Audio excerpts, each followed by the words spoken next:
Jordan, you're a man of science, clinical psychologist. You've basically spent your career mapping the evolutionary biology of the human brain.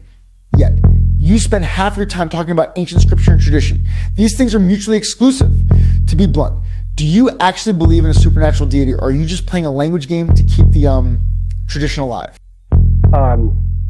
Well, you see, that's the problem with the question. It's built on a foundation of sand.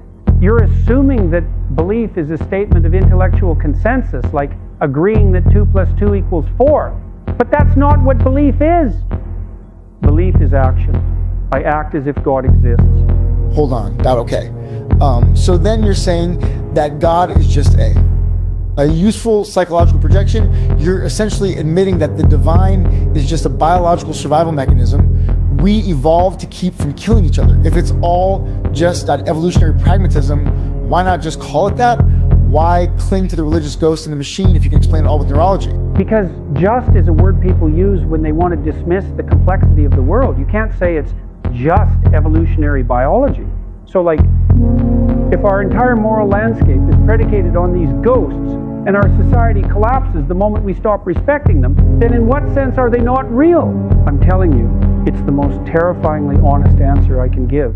Because if I truly act as if the highest possible moral ideal is real, then I am burdened with the ultimate responsibility. For every word I speak and every step I take, stop waiting for a yes or no answer from the universe. The question isn't whether a bearded man in the clouds exists. The question is, what are you aiming at? You can call yourself an atheist, a nihilist, or a skeptic all day long, but look at your life. If you stand up straight, if you tell the truth, if you care for your family, you are acting out a religious structure. You are acknowledging that there is a right way to be. You are orienting yourself toward a transcendent ideal, whether you admit it or not. If you throw away the divine orientation, everything doesn't just stay the same, but more rational. No, everything falls apart. Without a star to steer by, you don't become free. You become a slave to your own momentary impulses and the lowest parts of your nature. The death of God isn't a liberation, it's an invitation to chaos. Without a transcendent peak to climb, you're just wandering in the fog, wondering why you feel so hollow. Act as if God exists. Act as if every choice you make has infinite weight. Because when you live that way, you discover a strength you didn't know you possessed, and you'll find that the separation between science and spirit vanishes in the fire of a life well lived. Nazi presence at your protest. The presence of Nazis and white supremacists assaulting people at your protest. Do you have any comment on that? Yeah, I don't like Nazis. American philosopher Beyonce Knowles said that it has been said that racism is so American that if you challenge racism, you look like you're challenging America. We are challenging inequality. We are challenging the refusal to see me as an individual. When we overcome that, have at it, we're all on equal plane. I think it's good. The pot is getting stirred here. So I've got a couple of questions. So let's your side's folks. I'm going to go to Jordan, then to you. Let's assume for a moment that I've benefited from my white privilege. Okay, so let's assume that. That's fine. That's what you would say. So let's say, here, let's get precise about this, okay? Was that very individual of you? Let's get precise about this, okay? Let's get precise. To what degree is my present level of attainment or achievement a consequence of my white privilege? And I don't mean sort of.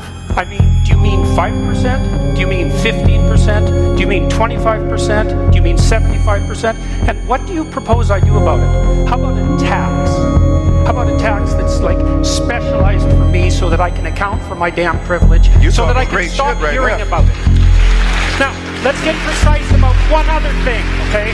Get precise about one other thing. Now, Precise? Yeah, precise, yes. And so, if we can agree, and we haven't, that the left can go too far, which it clearly can, then how would my worthy opponents precisely define when the left that they stand for has gone too far? You didn't like equity, equality of outcome. I think that's a great marker. But if you have a better suggestion and won't sidestep the question, so let's figure out how I can dispense with my white privilege, and so that you can tell me when the left has gone too far, since they clearly can. And that's what this debate is about political correctness. It's about the left going too far. And I think it's gone too far in many ways. And I'd like to figure out exactly how and when, so the reasonable left can make its ascendance again, and we could quit all this nonsense. And I'm sure, I would hope that if I were a student of Dr. Peterson, that he would refer to me as she and wouldn't have a problem with that. But at the end of the day, personal preference still is a preference for what language other people use. And at the end of the day, I don't have ultimate control over what Dr. Peterson, what the language he chooses to use, or anybody else for that matters. That's up to them. Okay, let me find out then. Let me find out. If she were a student of yours, what would you call her? She. You would. Okay.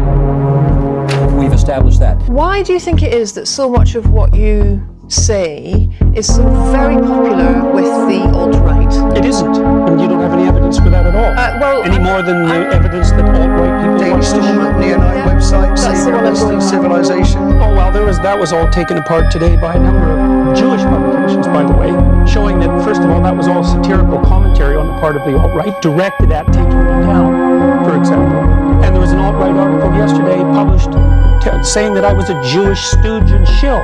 So this is absolute nonsense, and I don't appeal primarily to the alt-right. There's no evidence for that at all. It's the proclivity of. I never said primarily, Jordan. What I'm interested in is why you think that you get the reaction that you do from the alt-right. Looking at the Cathy Newman documentary. What reaction? Interview. There's 10 million people watched that. I'm talking about what I saw, and I'm curious to know what your reaction was to the glee with which the alt-right seized upon that. I don't accept that. With the death threats. I mean, she had, I think, I don't accept the concept that it was the alt-right that was doing this. There were 10 million people who commented on that video, and about 95% of them commented negatively on Cathy Newman's behavior. You think there's 10 million alt-right trolls watching that? Why should your right to freedom of speech trump a trans person's right not to be offended? Because in order to be able to think, you have to risk being offensive. I mean, look at the conversation we're having right now. You're certainly willing to risk offending me in the pursuit of truth. Why should you have the right to do that? It's been rather uncomfortable. Well, I'm very glad I put you on the spot. I'm very glad that I exercised my point. You get my point. It's like you're doing what you should do, which is digging a bit to see what the hell's going on. And that is what you should do. But you're exercising your freedom of speech to certainly risk offending me. And that's fine. I think more power to you as far as I'm concerned. So you haven't sat there and... I'm just trying to work that out. Ha, gotcha. You have got me. Well, look, the problem is that we've moved into this strange territory where truth is treated as a matter of opinion, or worse, a tool of ideological power. But it's clear that there is a fundamental distinction between a fact and a piece of misinformation, and that distinction is rooted in objective reality. And if you want to navigate the world without hitting a wall, you have to align your internal map with the actual terrain. That's what a fact is. It's a point of contact with reality that remains true, whether you find it convenient or not. Misinformation, on the other hand, is what happens when you prioritize your ought over the is. It's like, the attempt to bend the world to fit your theory, rather than bending your theory to fit the world. So, are we going back to and the I understand why you're doing it. I really do. From a moralistic standpoint, you're trying to act as a protector. You believe that by blurring these lines, you're defending vulnerable people, transgender individuals, for instance, on behalf of what you perceive to be the right thing to do. It's a compassionate impulse, but it's nested in a lie. And that's the most dangerous kind of lie, the one told with a smile. It's gone wrong then. Okay. Because look, And this is what's so critical. We are currently treating a serious medical and psychological reality as if it were a fashionable trend. And that is a form of deep medical neglect. It is manifestly not okay to feed falsehoods to young people who are still in the fragile process of navigating their lives and discovering who they are. As they grow up, and you see, the truth isn't just something you feel in your heart, it's something you stress test against the world. You have to ask yourself, does this idea actually correspond to the objective data? The truth is the thing that remains standing after you've tried your absolute hardest to knock it down with facts.